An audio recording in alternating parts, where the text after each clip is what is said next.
Hello मेरे प्यारे भाइयों बहनों एवं प्यारे दोस्तों, आज की क्लास में आप सभी को मैं दिल से स्वागत करता हूं। आशा करता हूं आप सभी खुश और स्वस्थ होंगे, मन लगा के पढ़ाई कर रहे होंगे। आज की क्लास में थोड़ी सी अनोखे वीडियो लेकर आया हूं और वो मैथ का है चैप्टर 1 वास्तविक संख्या से सारे की फैक्टर मैं एक साथ बतलाने वाला हूँ, जिसे पढ़ने के बाद एक भी ऑब्जेक्टिव क्वेश्चंस मतलब वस्तुनिष्ठ प्रश्न नहीं छूटने वाला है। तो बस इस क्लास के माध्यम से इस वीडियो को आखिर तक ज़रूर देखिएगा, ताकि सारे की फैक्टर आपको आ जाए कि क्या क्या हमें पढ़नी चाहिए। उसके बाद इंटरेस्टिंग चीज़ें जो हमारे हाथ में आपको दिख रहा है, एक क्वेश्चन बैंक है, आप पढ़ रहे गोल्डन का है क्वेश्चन बैंक क्लास 10th, और इसमें से चैप्टर 1 का जितना भी पूछा हुआ क्वेश्चंस है आपके स्क्रीन पर लिखेंगे। उसके बाद सिर्फ आप 10 सेकेंड में बना पाएंगे। यकीन मानो, भरोसा करो, बस इस वीडियो को अंतिम तक देख लेना, उसके बाद आप धज्जियाँ उड़ाने वाले हो। तो चलिए बिना देर के वीडियो को स्टार्ट करते हैं और आपको की फैक्टर बताते हैं कि क्या क्या आपको चैप्टर 1 से पढ़ाना है, और लास्ट में इसी से प्रश्न आपके सामने उठाएंगे निकाल कर। तो अंतिम तक जरूर बने रहिएगा। आइए क्या करना है, एकदम बेसिक से, एकदम स्टार्टिंग से स्टार्ट कर रहे हैं। सबसे पहले आपको याद करना है सम संख्या। आप बचपन में 8 क्लास से पढ़ते आ रहे हैं सम संख्या, जिसको इवन नंबर कहते हैं। सम संख्या क्या है? वैसी संख्या जो 2 से पूरा पूरा विभाजित हो जाता है उसे हम सम संख्या कहते हैं। जैसे 2, 4, 6, 8, 10, 12, 8, 6, इसमें 2 से भाग करेगा, मतलब 2 से डिवाइड करेगा तो आराम से 10 कट जाएगा। और जिसमें 2 से भाग लग जाता है उसको क्या बोलते हैं? सम संख्या। जैसे 2 से काटो 5 बार में कट गया, तो सर जो 2 से कट जाए, जिसमें 2 से भाग लग जाता है उसे क्या बोलते हैं? सम संख्या। लेकिन आपसे सम संख्या तो पूछेगा नहीं 10th क्लास में, तो सर पूछेगा क्या? तो जस्ट उसके नीचे वाला क्या सर पूछेगा आपसे कि सम संख्या का धनात्मक पूर्णांक का व्यापक रूप बताइए, यानी कि सम धनात्मक व्यापक रूप। क्या क्वेश्चन पूछता है? सम धनात्मक पूर्णांक का व्यापक रूप बताइए। तो अगर आपको सम संख्या का नॉलेज होगा तो उसके व्यापक रूप क्या होता है आप आसानी से समझ पाएंगे। तो सम संख्या समझ गए कि जिसमें 2 से भाग लेंगे कट जाएगा, वो सम संख्या होगा। अब सम संख्या के व्यापक रूप समझते हैं, बहुत ट्रिकली बताएंगे, एकदम याद हो जाएगा ना, बस अंतिम तक जुड़े रहना ना। देखो सम संख्या का 2q के फॉर्म में होगा या 2q + 2। देखो ये 2 क्या है? सम संख्या है। यहाँ पे कुछ नहीं तो क्या है? 0, और 0 में भी 2 से भाग करेंगे तो 0 कट जाएगा। और बताओ अगर 0 है और 0 में 2 से भाग करेंगे तो नहीं कटेगा? 0 बार में कटेगा कि नहीं? यानी कि 0 भी क्या है? सम संख्या। 0 क्या है? सम संख्या। लेकिन सबसे छोटी संख्या 0 को ना लेके क्या लेते हैं? 2। क्या लेते हैं? सबसे छोटी सम संख्या 2 को लेते हैं। तो देखो यहाँ पे 2 लगा हुआ है, लास्ट में 4 लगा हुआ। अब बस याद रखना सर 2q के फॉर्म में हो या 2m के फॉर्म में हो या 2p के फॉर्म में होगा, ठीक है। और उसके बाद में प्लस से 0 लगा रहे, 0 मतलब कुछ ना लगा रहे, या 2 लगा हुआ रहे, या 4 लगा हुआ रहे, 6, 8, 10 ऐसा प्लस में लगा हुआ रहे जो 2 से कट जाए। क्या है? 2 से कट जाए, उसको बोलते हैं सम धनात्मक पूर्णांक। सम धनात्मक पूर्णांक। और यहाँ जो गुना में होना चाहिए वो 2q होना चाहिए, या 4m होना चाहिए, 6p होना चाहिए, 8p होना चाहिए। यानी यहाँ भी मल्टीपल होना चाहिए 2 का। इसका मल्टीपल होना चाहिए 2 का। 2 का गुना वाला होना चाहिए, चाहे 2 होना चाहिए, या 2 दूनी 4 वाला होना चाहिए, या 6 वाला होना चाहिए, 8 वाला होना चाहिए, या 10 वाला होना चाहिए, या 12 वाला होना चाहिए। क्या? गुना में भी। और प्लस में अगर 0 है, 2 है, 4 है, 6 है, 8 है, तो क्या होगा? सम धनात्मक पूर्णांक। तो क्या हो जाएगा? सम धनात्मक पूर्णांक। लेकिन अगर ऐसा ना रहे सर, प्लस में 2, 4 अगर ना रहे, तब क्या होगा? तो उसको हम आगे समझेंगे। अभी आप देखिए 4m में है, 4m + 2, ये भी क्या हो गया? सम धनात्मक पूर्णांक। 4m + 4, लास्ट में देखो 4 है, 2 से कट जाएगा, और आगे भी 2 से कट जाएगा, तो क्या हो गया? सम धनात्मक पूर्णांक। यहाँ देखिए, यहाँ पे देखिए 6p हो गया, ठीक है। 6p + 2, ये भी 2 से कट जाएगा, ये भी 2 से कट जाएगा। तो प्लस के साथ अगर ऐसा लिखा हुआ रहे जो 2 से पूरा पूरा कट जाए तो उसी को बोलते हैं सम धनात्मक पूर्णांक। आई होप आपको समझ में आ गया होगा। आगे बढ़ते हैं विषम संख्या। आप पढ़े हैं 8 क्लास में विषम संख्या किसे कहते हैं? सर वैसी संख्या जिसमें 2 से पूरा पूरा भाग नहीं लगता है, मतलब 2 से नहीं कटता है, उसे हम विषम संख्या कहते हैं। क्या कहते हैं? विषम संख्या। इंग्लिश में ऑड नंबर बोलते हैं, ठीक है। ये आप जानते हैं, जैसे 13 हो गया, 15 हो गया, 21 हो गया, इसमें 2 से भाग नहीं लगेगा, तो क्या हो गया? विषम संख्या। लेकिन आपसे पूछेगा क्या? विषम संख्या नहीं, उसका व्यापक रूप पूछेगा कि बताओ विषम धनात्मक पूर्णांक का व्यापक रूप क्या है। जैसे यहाँ पर पूछ रहा था सम का, यहाँ पूछेगा विषम का। तो बस उसे याद रखना सर, अगर प्लस में 2, 4, 6, 8 ऐसा लिखा हुआ हो जो 2 से कट रहा है, वो हो गया सम धनात्मक पूर्णांक। और ऐसा लिखा हुआ रहे जो 2 से ना कटे, वो क्या होगा? विषम धनात्मक पूर्णांक। उसका व्यापक रूप हो जाएगा। जैसे देखो 2q + 1, 2 तो लगा हुआ है, 2 इसमें भी लगा हुआ रहेगा, 2q, 2p, ठीक है, 2m इसमें भी लगा हुआ रहेगा और इसमें भी लगा हुआ रहेगा। लेकिन बाद वाला देखना है, प्लस वाला, +1 +1, 1 क्या 2 से कटेगा? नहीं कटेगा। तो ये हो गया विषम धनात्मक पूर्णांक। उसके बाद देखो 3 2 से कटेगा, नहीं कटेगा, तो ये क्या हो गया विषम धनात्मक पूर्णांक। ठीक है, 5 कटेगा, नहीं कटेगा, तो क्या हो गया विषम धनात्मक पूर्णांक का व्यापक रूप हो गया। ठीक है, उसी तरह 4 तो रहेगा ही। इसके साथ तो 1 देखो, 1 2 से नहीं कटेगा, 3 नहीं कटेगा, 5 नहीं कटेगा, तो क्या हो गया विषम धनात्मक पूर्णांक। उसी तरह 8p यानी इसी टर्म में तो रहेगा, सम में भी और विषम में भी, लेकिन इसके प्लस वाला के साथ देखना है। ठीक है, इस प्लस वाला में क्या है लिखा हुआ है, देखो प्लस वाला 1 लिखा हुआ, 1 2 से नहीं कटेगा, 3 लिखा हुआ नहीं कटेगा, 5 लिखा हुआ नहीं कटेगा, तो जो 2 से नहीं कटेगा वो विषम धनात्मक पूर्णांक का व्यापक रूप होता है, और जो कट जाएगा वो सम धनात्मक का व्यापक रूप होता है। ऐसा क्वेश्चन हर एक साल एक न एक पूछता है। आपको हम 2023 का क्वेश्चंस लेकर दिखाएंगे, लिखेंगे 10 क्वेश्चंस आपके सामने, 10-10 सेकंड में आप बना लेंगे, यकीन मानो। बशर्ते लास्ट तक देखते रहना, सारे चीज़ों को आप समझते जाइएगा। ठीक है, अगर अच्छा लगे तो लाइक भी कर दीजिएगा। आगे बढ़ते हैं। अभाज्य संख्या क्या है? अभाज्य संख्या की दूसरा नाम है रूढ़ संख्या। क्या है? रूढ़ संख्या। चाहे उसको अभाज्य संख्या बोलो या रूढ़ संख्या बोलो, दोनों सेम नाम है। अब अभाज्य संख्या पढ़े होंगे सर, वैसी संख्या जो सिर्फ एक और स्वयं से विभाजित होता है उसे अभाज्य संख्या कहते हैं। कोई बोलता है सर वैसी संख्या जिसका गुणनखंड द्वियोग हो, एगो एक और दूसरा स्वयं वो संख्यीय हो, तो उसे अभाज्य संख्या कहते हैं। ठीक है, उसे रूढ़ संख्या भी कहते हैं। अब इसमें पूछ लेता है, डायरेक्ट वही पूछता है कि निम्न में से अभाज्य संख्या कौन है, निम्न में से भाज्य संख्या कौन है, तो डिफिनेशन याद रहेगा तभी तो होगा। तो डिफिनेशन आपको नोट कर लीजिए ना, कि वैसी संख्या जो सिर्फ एक और स्वयं से विभाजित हो से क्या बोलते हैं? अभाज्य संख्या कहते हैं। जैसे देखो 2 1 से भाग लगेगा और फिर 2 से कटेगा, एक के अलावा किसी से कटेगा नहीं कटेगा, तो हो गया अभाज्य संख्या। 3 भी 1 से कटेगा और 3 से कटेगा, इसके अलावा किसी से नहीं कटेगा। 5 7 11 13 17 31 41 सब जो है 1 से कटेगा और खुद अपने ही संख्या से कटेगा। खुद मतलब 41 है तो 41 से कटेगा, 31 है तो 31 से ही कटेगा और 1 से कटेगा, उसके अलावा किसी और से ना कटेगा, तो उसको बोलते हैं अभाज्य संख्या। लेकिन सर कुछ ऐसी भी संख्या तो है जो एक से भी करता है, स्वयं से भी करता है और दूसरे से भी करता है, तो उसको क्या कहेंगे? तो उसको बोलते हैं भाज्य संख्या। क्या बोलते हैं? भाज्य संख्या, या दूसरा नाम है यौगिक संख्या। कभी कभी यौगिक लिख देता है ना, तो आपको समझ में, इसलिए हम दोनों नाम लिख दिए हैं कि आपको कंफ्यूजन ना हो। तो यौगिक संख्या या भाज्य संख्या। सर वैसी संख्या जो एक और स्वयं के अलावा किसी दूसरी संख्या से भी विभाजित हो जाए तो उसे हम भाज्य संख्या कहते हैं। कोई बोलता है सर वैसी संख्या जिसका गुणनखंड एक और स्वयं के अलावा कोई और संख्या हो। सही बात है, जिसका गुणनखंड निकालने पर एक और स्वयं के अलावा कोई और आ जाए तो उसको भी क्या बोलेंगे? भाज्य संख्या या यौगिक संख्या कहेंगे। जैसे देखिए 4 जो है 1 से भी भाग लगेगा और 4 से, मतलब 1 से भी और स्वयं से भी, दोनों से तो हो गया, और इसके अलावा 2 से भी कट जाएगा। क्या कट जाएगा? 2 से भी, तो क्या हो गया? भाज्य संख्या। जो 1 से कटे, स्वयं से कटे, तो उसको बोलेंगे अभाज्य, लेकिन एक और स्वयं के अलावा किसी और से कट जाए उसको क्या बोलेंगे? भाज्य संख्या। क्या बोलेंगे? भाज्य संख्या। ठीक है, उसी तरह 50 देखिए, 50 1 से भी कटेगा और स्वयं मतलब 50 से भी कट जाएगा एक बार में, उसके बाद 5 से कटेगा, 10 से कटेगा, 25 से कटेगा, करेगा नहीं करेगा, यानी एक और स्वयं के अलावा किसी और संख्या से कट रहा है तो उसको बोलते हैं भाज्य संख्या, या उसी का दूसरा नाम है यौगिक संख्या। ठीक है, आपने सम संख्या का पूर्णांक रूप कैसे होता है, व्यापक रूप क्या होता है, विषम संख्या का धनात्मक पूर्णांक का व्यापक रूप कैसे होता है आपने सीखा। अभाज्य संख्या और भाज्य संख्या इतना सीखा, क्या इतना आपको समझ में आया? यदि समझ में आया तो आपसे टेस्ट कर लेते हैं। आइए कुछ क्वेश्चन हम लिखे हैं नोट में। ये नोट फर्स्ट है, इसके बाद नोट सेकंड भी लिखाएंगे। नोट फर्स्ट जो है इससे डायरेक्ट क्वेश्चन आपको एग्जाम में पूछता है, नोट सेकंड लिखाएंगे उससे भी डायरेक्ट क्वेश्चन आपको ऑब्जेक्टिव में आएगा, तो नोट कर लीजिएगा ना। बताइए सबसे छोटी सम संख्या क्या होगा? आपने सम संख्या पढ़ा, जो 2 से विभाजित होता है उसे सम संख्या, लेकिन सबसे छोटी सम संख्या क्या होता है? तो लिख लो 2। क्या होता है? 2 सबसे छोटी सम संख्या। उसके बाद 4 6 8 10 ऐसे बढ़ते जाएगा। बताओ सबसे छोटी विषम संख्या क्या है? विषम संख्या जो 2 से नहीं करता उसे विषम संख्या कहते हैं। तो सबसे छोटी विषम संख्या क्या हुआ? बोलिए 1। क्या हो गया?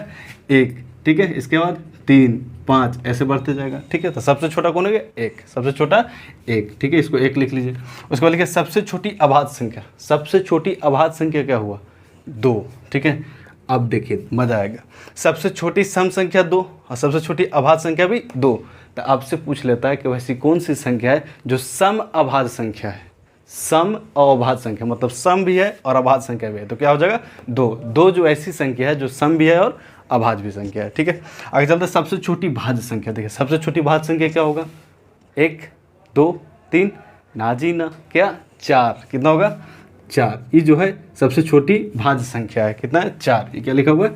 4। सबसे छोटी भाज्य संख्या कितना हो गया 4। सबसे कितना याद था कमेंट करके ज़रूर बताइएगा। अगर चारों में चारों समझ में आया था, याद हुआ था, 1 नंबर आपका पक्का हो गया। फाइनल एग्जाम में आपका 1 नंबर फिक्स हो गया, क्योंकि इसमें से एक क्वेश्चन ज़रूर पूछेगा। चलिए इसको फिर इरेज करते हैं और इसके बाद वाला भी समझ लेते हैं बहुत ही आसान शब्दों में। तो हमारे साथ अंतिम तक जरूर रहिएगा, क्योंकि अंतिम में 10 क्वेश्चन प्रैक्टिस के लिए आपके ही बुक से यानी क्वेश्चन बैंक से लेने वाले हैं। चलिए इसको इरेज करते हैं। आइए, अब मैंने इरेज कर लिया और फिर से आपके सामने ये सारे थ्योरी लिख लिए हैं जो आपके लिए इम्पोर्टेंट है। आपका समय बचेगा इसलिए मैंने पहले लिख लिया, और इसलिए भी कि कोई पॉइंट छूट ना जाए। बस इतना इससे पहले जो पढ़ा और इतना, बस इतना पढ़ने के बाद चैप्टर 1 वास्तविक संख्या पूरी तरह से ऑब्जेक्टिव कंप्लीट हो जाएगा। इसके बाद 10 प्रश्न आपका ही बुक से, आपका क्वेश्चन बैंक से लेने वाला है और आपको दिखलाने वाला है कि आपसे बनता है कि नहीं। तो अंतिम तक ज़रूर पढ़िएगा। आइए समझते हैं। अब उसके बाद है कि एक आपको याद रखना है कि 2 संख्याओं का गुणनफल बराबर होता है लसा गुने मसा। अब जब चैप्टर 1 पढ़ रहे होंगे तो आपको याद होगा कि वहाँ पे बार बार निकलवाया जा रहा था कि 2 संख्या का गुणनफल बराबर होता है लसा गुने मसा। और इसी से क्या पूछ लेता है, एक बार क्वेश्चन पूछा कि बताओ लसा गुने मसा बटा 2 संख्या का गुणनफल बराबर क्या होगा, तो 1। क्या होगा 1, क्योंकि 2 संख्या का गुणनफल इधर है, मान लेते हैं a और b 2 संख्या है, तो a गुने b बराबर लसा गुने मसा है। और इसको भी इधर ले आए, कुछ नहीं तो 1 है, और इसको भी गुना में है तो अगर भागा में ले जाए तो क्या हो जाएगा 1। तो एक बार ही क्वेश्चन पूछा था। तो ये बड़ा इंपॉर्टेंट है, 2 संख्या का गुणनफल बराबर लसा गुने मसा। आई होप आपको याद होगा। आगे चलते हैं। सह अभाज्य संख्या एक अभाज्य संख्या है जिसका फैक्टर 1 और स्वयं होता है। दूसरा है सह अभाज्य संख्या, मतलब वैसी संख्या जिसका HCF 1 होता है, यानी कि वैसी 2 संख्या जिनकी मसा अगर 1 हो जाए तो उन दोनों संख्याओं को बोलते हैं कि सह अभाज्य संख्या है। क्या है, सह अभाज्य संख्या है। जैसे 2 और 3 को HCF निकालेंगे, मसा निकालेंगे तो 1 आएगा। उसी तरह 5 और 7 HCF निकालेंगे तो 1 आएगा, और जिसका HCF 1 आता है उसको बोलते हैं सह अभाज्य संख्या। 18 और 25 आपको पूछा हुआ है ना, 18 और 25 पूछा हुआ था कि निम्न में से सह अभाज्य संख्या को बताइए, तो उसमें एक ऑप्शन था 18 और 25। इसका निकालेंगे HCF तो कितना आएगा, 1 आएगा। जिसका HCF 1 आएगा उसको बोलते हैं सह अभाज्य संख्या। आगे ये 2 अभाज्य संख्या का मसा कितना होगा। देखिए नोट 1 लिखाए थे, इससे पहले थोड़ा सा नोट 2 आपको लिखा रहे हैं। नोट में से जो है वहाँ से डायरेक्ट क्वेश्चन आएगा आपको ऑब्जेक्टिव में, एक क्वेश्चन वहाँ से और एक क्वेश्चन यहाँ से, एकदम डायरेक्ट रहेगा, आपको हम दिखाएंगे। या फिर आपको एग्ज़ाम है, आप जब एग्ज़ाम देने जाएंगे तो वहाँ पर आप देखेंगे कि इसमें से नोट वाला जो लिखाए हैं उस सेक्शन और इस सेक्शन, इससे डायरेक्ट क्वेश्चन आ रहा है। देखिए 2 अभाज्य संख्याओं का मसा कितना होगा, 2 अभाज्य संख्याओं का मसा 1 होता है। याद रखिए 2 अभाज्य संख्या का मसा कितना होता है, 1। 2 सम संख्या, अगर 2 सम संख्या उसका मसा कितना होगा, 2। यही एक कंडीशन है जिसमें 2 होता है। 2 सम संख्या अगर देगा तो उसको याद रखो 2, बाकी सबका 1। अगर 2 सम संख्या दिया तो उसका मसा कितना होता है, 2। लेकिन बाकी कुछ भी पूछे, 2 अभाज्य संख्या, 2 लगातार संख्या या 2 सह-अभाज्य संख्या या 2 परिमेय संख्या, हमेशा उसका HCF क्या होगा, 1। क्या होगा, 1। इसका भी 1, इसका भी 1, इसका भी 1। लेकिन अगर सम संख्या पूछ दे तो उसका HCF होता है 2। और अबरी में इस क्वेश्चन 2023 में यही पूछा था कि 2 सम संख्याओं का मसा यानी HCF कितना होता है, तो 2। कितना होता है, 2, बाकी सबका 1। ठीक है, आई होप आप याद रखेंगे। आगे आते हैं परिमेय संख्या, बहुत इंपॉर्टेंट है ना। परिमेय अपरिमेय से एक क्वेश्चन जरूर पूछता है। वैसी संख्या जिसे P/Q के रूप में लिखा जा सकता है या लिख सकते हैं तो उस संख्या को हम परिमेय संख्या कहते हैं। जैसे 2/3 P/Q के रूप में, Q नोट 0 होना चाहिए, Q बराबर 0 नहीं होना चाहिए, यानी नीचे में 0 नहीं होना चाहिए ना, नीचे में 0 नहीं होना चाहिए, तभी उसको हम परिमेय संख्या कहेंगे। ठीक है, जैसे 2/3, 2 हो गया P, हो गया P/Q के रूप में लिख दिए, ये परिमेय संख्या। 8/10 ये भी P/Q के रूप में है, Q 0 नहीं है। अब कोई कह देता है कि सर रूट में रहेगा वो परिमेय नहीं होगा, जो कि बहुत बड़ा गलती करता है ना। आप ऐसे कभी नहीं याद रखिएगा कि जो रूट में होगा वो परिमेय संख्या नहीं होगा, होगा जो, लेकिन रूट में होना चाहिए और बशर्ते उसका वर्गमूल नहीं निकलना चाहिए। अगर वर्गमूल निकलेगा तो परिमेय संख्या होगा, वर्गमूल नहीं निकलेगा तो परिमेय संख्या नहीं होगा। ये चीज़ याद रखना है कि सर ऐसे नहीं याद रखना है कि रूट में होगा वो अपरिमेय संख्या हो जाएगा, गलत। ठीक है, यहाँ पर देखिए उसीलिए एग्जाम्पल लिए 100, और 100 का वर्गमूल कितना होता है, 10, और 10/1 इसको लिख सकते हैं, मतलब P/Q के रूप में लिख दिए। तो ये रूट में तो था 100, लेकिन क्या है, परिमेय संख्या। रूट में 25 का क्या होगा, 5/1, यार 25 का वर्गमूल 5 हो गया, 5/1 इसको लिख सकते हैं, मतलब सर √25 है, रूट में तो है लेकिन P/Q के रूप में लिख सकते हैं क्योंकि उसका वर्गमूल निकलेगा। ठीक है, तो आप याद रखिएगा 121 11/1 लिख सकते हैं। ठीक है, अब ऐसा कतई नहीं आपको याद रखना है कि सर जो रूट में होगा वो परिमेय संख्या नहीं होगा। रूट में होगा लेकिन उसका अगर वर्गमूल निकलेगा तो परिमेय संख्या होगा, वर्गमूल नहीं निकलेगा, देखो अंडर रूट 10 इसका वर्गमूल नहीं निकलेगा तो क्या हो गया अपरिमेय संख्या। अपरिमेय संख्या होता है वैसी संख्या जिसे p बटा q के रूप में नहीं लिख सकते, है ना। जैसे अंडर पाई, ये क्या रखना, पाई, पाई क्या है अपरिमेय संख्या, लेकिन पाई का वैल्यू 22/7 क्या है परिमेय संख्या, क्योंकि p बटा q के रूप में होता है और ये पाई p बटा q के रूप में नहीं लिखा जा सकता। इस पर विस्तार से चर्चा करेंगे जब सब्जेक्टिव आपको पढ़ाएंगे कि पाई का क्यों नहीं लिखा जाता है, ठीक है। अभी आप ऐसा समझिए कि पाई जो है क्या अपरिमेय संख्या और 22/7 क्या है परिमेय संख्या, ठीक है। अंडर रूट 2 ये क्या है अपरिमेय संख्या। अच्छा बोलेंगे सर अंडर रूट 2 को तो ऐसे लिख सकते हैं, अंडर रूट 2/1, ये तो हो गया p बटा q। ना रे बाबू ना, ये गलत है, ठीक है। अंडर रूट 2 का जो रियल वैल्यू होता है, क्या होता है रियल वैल्यू, वो तो 1.414 समथिंग, इंडे नहीं होता, लास्टे नहीं होता है, इसलिए इसको नहीं लिखा जा सकता। जब पूरा डीप में बताएंगे, सब्जेक्टिव बताएंगे तो वहाँ पे इसको डिस्कशन करेंगे। अभी सिर्फ यही रखिए कि सर अंडर रूट में रहेगा, जिसका वर्गमूल नहीं निकलेगा वो अपरिमेय संख्या, जिसका निकल जाएगा वो परिमेय संख्या, ठीक है। तो 10 का नहीं निकलेगा, 11 का भी रूट नहीं निकलेगा, ठीक है। अब एक इंटरेस्टिंग चीज़ है, अंडर रूट 2 क्या हो गया अपरिमेय संख्या, अंडर रूट 2 क्या हो गया अपरिमेय संख्या, और ये अपरिमेय संख्या के साथ कुछ भी जोड़ेंगे कुछ भी घटाएंगे तो वो भी अपरिमेय संख्या होता है। अपरिमेय संख्या जो आ गया उसमें कुछ भी जोड़ो, घटाओ, गुना करो या भाग करो, वो भी क्या होगा अपरिमेय संख्या होगा। क्या होगा अपरिमेय संख्या। देखो यहाँ पे क्या कर रहे हैं, अंडर रूट 5 अपरिमेय है और 7 अपरिमेय है, क्योंकि उसका वर्गमूल नहीं निकलेगा, तो इसमें भाग कर रहे हैं फिर भी क्या होगा अपरिमेय संख्या। अंडर रूट 3 क्या है अपरिमेय संख्या, 200 गुना कर दे फिर भी क्या है अपरिमेय संख्या, ठीक है। अंडर रूट 2 से भाग भी कर देते क्या हो गया अपरिमेय संख्या। याद रखिएगा जिसका रूट में वर्गमूल नहीं निकलेगा अपरिमेय, और अपरिमेय में कुछ जोड़े, घटाए, गुना करे या भाग करे, सबका सब क्या होगा अपरिमेय संख्या होगा, ठीक है। आगे चलता है शांत। मतलब शांत और अशांत दो चीज़ होता है। शांत संख्या देखने के लिए कोई अगर भिन्न दिया है, भिन्न मतलब अंश बटा हर दिया है, तो हर वाला को गुणनखंड करते हैं। अगर हर वाला का गुणनखंड करने के बाद उसके गुणनखंड में 2 और 5 दोनों हो या केवल 2 केवल 5 हो, अगर फैक्टर में आ रहा है तो उसको शांत बोलते हैं। इसके अलावा कोई संख्या आता है तो उसको अशांत कहते हैं। आइए एग्जांपल से समझते हैं। जैसे देखिए 21/16 क्या है 21/16 है। 21/16 का हम आपको निकाल के बताते हैं। जैसे देखो 21/16 है तो इसको अंश बोलते हैं, इसको हर बोलते हैं। तो हर वाला का गुणनखंड करेंगे, यानी सबसे पहले 2 से लगाएंगे तो 8, 2 से लगाएंगे 4, 2 से लगाएंगे 2, 2 से लगाएंगे 2। तो इसका फैक्टर में खाली 2 है, केवल 2 है तो इस शांत होगा। अगर फैक्टर निकालेंगे, अगर केवल 2 आएगा तो क्या होगा शांत होगा।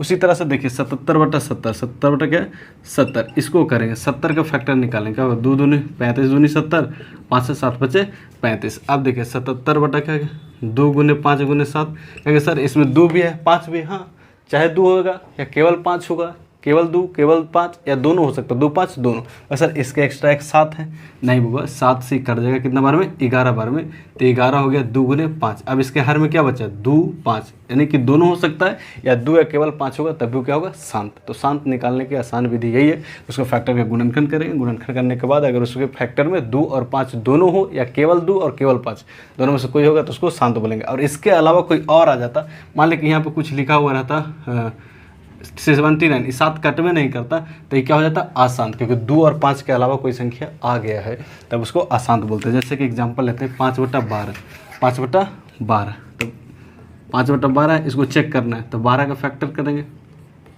2 6 2 3। अब कटेगा नहीं सर, 5 का फैक्टर हो गया 2 गुने 2 गुने 2। सर 2 तो है, यहाँ 2 है, केवल 2 है तो कह दें नहीं। उसके बाद देखो 2 के अलावा 3 भी है, अगर 2 और 5 के अलावा कोई और उसके गुणनखंड में आ जाता है, हर के गुणनखंड में जो अंश से ना कटे, तब उसको अशांत बोलते हैं। क्या बोलते हैं अशांत बोलते हैं। बाकी विशेष चर्चा जब डीपली बताएंगे तब आपको बताएंगे, अभी शॉर्ट नोट्स बता रहे हैं तो शांत अशांत के बारे में आपको नॉलेज होना चाहिए, ठीक है। आगे चलते हैं यूक्लिड विभाजन परिमेयिका। यूक्लिड विभाजन परिमेयिका का एक थ्योरम है, उसको याद रखिए, a बराबर BQ प्लस R। क्या है a बराबर BQ प्लस R, यही आपको याद रखना है, a बराबर BQ प्लस R, ठीक है। जहाँ a बराबर क्या होता है भाज्य, b बराबर भाजक, q बराबर भागफल और r बराबर शेषफल। इतना ही आपको पढ़ना था, सारा चीज़ आप लिख लिए होंगे। नहीं लिखे हैं तो ज़रूर नोट्स बना लीजिए, क्योंकि पढ़ने के बाद आपसे एक भी ऑब्जेक्टिव नहीं छूटेगा, ठीक है। जहाँ पे r का वैल्यू होना चाहिए 0 के बराबर, 0 से बड़ा और b से छोटा, b से छोटा, ठीक है। आई होप आपने सारे नोट्स पढ़ लिए होंगे और लिख भी लिए होंगे। आइए अब आपके पास 10 क्वेश्चंस आपके स्क्रीन पर लिखते हैं, सिर्फ 10 सेकंड लगेगा उसको बनाने में और आपको बनाने के लिए देंगे, ठीक है। चलिए नोट करते हैं। प्रश्न आपको लिखे हैं जो आपके 2023 में पूछा हुआ है और इसमें प्रश्न है शांत अशांत से रिलेटेड, जो आप खुद से प्रैक्टिस कीजिएगा, आपको समझ में आएगा कि हाँ सर इतना पढ़ने के बाद सारे क्वेश्चंस 10 सेकंड में बन रहे हैं। कुछ आपको नमूने के टाइप पर आपको विश्वास दिलाने के लिए कुछ क्वेश्चंस लिए हैं, क्योंकि सारा क्वेश्चंस लिखना तो संभव नहीं है, वीडियो बहुत लंबा हो जाएगा, इसलिए आप जाकर प्रीवियस ईयर जरूर बनाइएगा, इसके बाद आपको विश्वास होगा। फिर आप बताइएगा सर चैप्टर 2, 3, 4 लाना चाहिए कि नहीं लाना चाहिए। चलिए आपके सामने देखते हैं। कह रहा है कि निम्न में से कौन परिमेय संख्या है। अब परिमेय संख्या जिसको हम p/q के रूप में लिख सकते हैं, हम अपने लैंग्वेज में बताए थे कि रूट में होना चाहिए, लेकिन उसका क्या होना चाहिए, वर्गमूल निकलना चाहिए। अगर वर्गमूल निकलेगा तो परिमेय संख्या, वर्गमूल नहीं निकलेगा तो अपरिमेय संख्या। देखो रूट में है और 81 का वर्गमूल 9 होता है, लेकिन 91 को होता है नहीं सर, 91 का कोई वर्गमूल नहीं होता है, तो ये वाला ऑप्शन नहीं होगा। 31 का वर्गमूल निकलेगा नहीं, यूँ नहीं होगा। 49 के सर 49 के 7 होता है और 64 के 8 होता है, मतलब 7 और 8 इसका वर्गमूल निकल रहा है, मतलब परिमेय संख्या क्या हो जाएगा, अंडर रूट में है लेकिन परिमेय संख्या निकल रहा है, तो ये आंसर हो जाएगा। 10 सेकंड में मार दिए। आगे बताइए अंडर रूट 81/2 क्या है, परिमेय है अपरिमेय क्या है। तो भाई रूट में है तो उसको देखो, वर्गमूल निकलेगा तो परिमेय और नहीं निकलेगा तो अपरिमेय। तो सर 9 के 81 के निकल जा रहा है 9, लेकिन 2 का सर कोई वर्गमूल नहीं होता है, मतलब क्या है अपरिमेय संख्या। आ रहा है समझ में कि नहीं आ रहा है, सारी चीज़ आपको बताएं, ठीक है। 10 सेकंड से ज़्यादा लग रहा है, नहीं लग रहा है। तो निम्न में से कौन अभाज्य संख्या, देखो भाज्य अभाज्य से पूछता है, 2023 में पूछा हुआ कौन अभाज्य संख्या बताओ। 8 इसका फैक्टर 1 है, 2 से भी कटेगा, 4 से भी कटेगा, ये नहीं होगा सर। 9 1 से भी कटेगा, 9 से भी कटेगा, इसके अलावा 3 से भी कटेगा, भी नहीं होगा सर। अभाज्य मतलब जो एक और स्वयं से करे। 15 1 से कटेगा, 11 से, एक और स्वयं से कट रहा है इसलिए 11 हो जाएगा। 11 आंसर हो जाएगा। 15 देखिए 1 से भी कट रहा, 3 से भी कट रहा, 5 से, यानी उसके अलावा तो ये सब क्या है भाज्य, ये सब क्या है भाज्य, अभाज्य क्या होगा 11। 1440 में 2 का घातांक, ऐसा क्वेश्चन बार बार पूछता है ना, अब इसीलिए एक ले लिए ना 1440 का 2 का घातांक। 1440 का क्या पूछ रहा है, 2 का घातांक, जिसका घात पूछेगा ना उसी से तुमको सिर्फ भाग करना है। 2 का पूछा तो सिर्फ 2 से भाग करो, जिससे कहेगा उसी से आपको भाग देना है, जितना बार आएगा वही उसका हो जाएगा, ठीक है। तो 2 कितना बार है, 1 2 3 4 5, 3 वाला या 5 वाला नहीं लेना, क्या लेना सिर्फ 2 वाला, 1 2 3 4 5। तो 2 का घात कितना हो गया 5, 2 का घात कितना हो गया 5, यानी कि जितना का घातांक पूछेगा सिर्फ उसी से भाग करके आपको देखना है, जितना बार फैक्टर आएगा वही उसका आंसर हो जाएगा, ठीक है। बताओ यदि Q एक धनात्मक पूर्णांक है तो कौन धनात्मक विषम पूर्णांक नहीं है। सम पूर्णांक और विषम पूर्णांक आपको चिन्हने के लिए, पहचानने के लिए बताए हैं। जिसके लास्ट में अगर 2 से कटने वाला रहेगा तो क्या होता है सम, और नहीं कटने वाला विषम। तो कह रहा है कि कौन विषम पूर्णांक नहीं होगा, तो देखो +1 लगा हुआ तो विषम होगा, 3 लगा हुआ विषम होगा, 7 लगा हुआ विषम होगा, क्योंकि 2 से नहीं कटेगा। लेकिन सर 4 लगा हुआ 2 से कट जाएगा, यानी कि विषम पूर्णांक नहीं होगा, मतलब सम वाला पूछ रहा था, बस आपको घुमा के पूछा, लेकिन चीज़ें उसी में से पूछ रहा है, ठीक है। और आगे 2 संख्याओं का गुणनफल इतना दिया हुआ है और उसका HCF 17 है, तो लसा ज्ञात करो। बताओ 2 संख्या का गुणनफल क्या होता है, 2 संख्याओं का गुणनफल बराबर लसा गुने मस्सा, लसा गुने मस्सा। तो एलसीएम निकालना तो क्या करेंगे, HCF वाला से भाग करेंगे, क्योंकि इधर गुना में है तो इधर क्या हो जाएगा भागा में। 17 से भाग करो, 17 × 5 = 85 और 17 गुना 510, 510। देखो इस फार्मूला का यूज़ करके आपसे ऑब्जेक्टिव पूछा, इसीलिए बोले कि नोट्स है, नोट्स है ना, बहुत रिसर्च करके बनाया हुआ है। आप एक बार पढ़ लेंगे एक भी क्वेश्चन नहीं छूटेगा, ये मेरा गारंटी है, ठीक है। 2 लगातार सम संख्याओं का मसा बताओ, 2 लगातार सम संख्या का मसा 2, बाकी सब का 1, लेकिन सम संख्या वाला 2, ठीक है। अब बताओ निम्न में से कौन परिमेय संख्या, अब बताओ परिमेय संख्या। देखिए बोले सर इसका निकल जाएगा वर्गमूल 5 5, नहीं प्लस में, क्या है प्लस में, तो जोड़ के निकालना है। 25 और 25 क्या होगा 50, 50 का वर्गमूल निकलेगा नहीं सर, परिमेय संख्या नहीं होगा। 36 36 क्या होगा 72, 72 का वर्गमूल निकलेगा नहीं, तो भी नहीं होगा, ठीक है। 49 49 कितना होगा 98, 98 का वर्गमूल निकलेगा नहीं, लेकिन 64 और 36 क्या होगा 100, और 100 का वर्गमूल आसानी से निकल जाएगा 10, तो क्या हो गया परिमेय संख्या। ये सिर्फ 8 क्वेश्चन था, ऐसे बहुत सारे क्वेश्चन है 2023 का फर्स्ट में, सेकंड शिफ्ट में, 22 में, 21 में, 20 में। आप प्रैक्टिस करिए, अगर आप यहाँ तक देख रहे हैं तो आप एक बार प्रैक्टिस करके देखो, आपको विश्वास हो जाएगा। इस क्लास में इतना ही, क्योंकि वीडियो बहुत बड़ा हो गया है। इस क्लास में इतना ही, अगर आपको अच्छा लगा हो तो प्लीज़ लाइक कर देना, ठीक है। चैनल पर नया है तो चैनल को सब्सक्राइब जरूर कीजिएगा। क्या ऐसे ही आप चैप्टर 2, चैप्टर 3, चैप्टर 4 को चाहते हैं, कमेंट करके हमें जरूर बताइएगा। चलिए मिलते हैं आपसे नेक्स्ट क्लास में, तब तक के लिए आप जहाँ भी रहिए खुश रहिए, स्वस्थ रहिए, मन लगा कर पढ़ाई कीजिए, अपने से बड़े बुजुर्गों को सम्मान जरूर कीजिए, माता पिता काम में सहयोग जरूर कीजिएगा। All the best, thank you, जय हिंद।